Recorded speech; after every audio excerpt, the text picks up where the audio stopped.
मी अरुण घोडके. शिवचिंतन.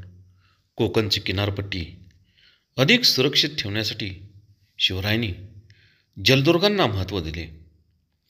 फारसी भाषेत जलदुर्गाला जजिरा असा प्रतिशब्द होतो. जलदुर्गातील तट गिरिदुर्गापेक्षा मजबूत आणि अधिक रुंदीचे बांधणे आवश्यक असे. पाण्यातून होड्यांच्या किंवा गलबतांच्या साहाय्याने शत्रूला अगदी तटापर्यंत भिडणे शक्य असल्यामुळे जलदुर्गांच्या गडकोटातून मारा करण्यासाठी एकदम सरळ आणि खोल छिद्रे ठेवणे आवश्यक असे. अशा प्रकारची छिद्रे सिंधुदुर्ग, विजयदुर्ग, सुवर्णदुर्ग इत्यादी जलदुर्गांच्या पडकोटांच्या मध्ये आढळतात. त्याला जंग्या असे म्हणतात.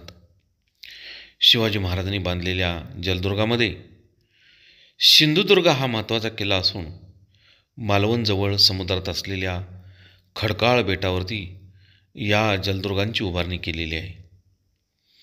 या किल्ल्याच्या बांधकामासाठी महाराजांनी पोर्तुगीज तज्ज्ञांची मदत घेतली होती अशीही नोंद सापडते.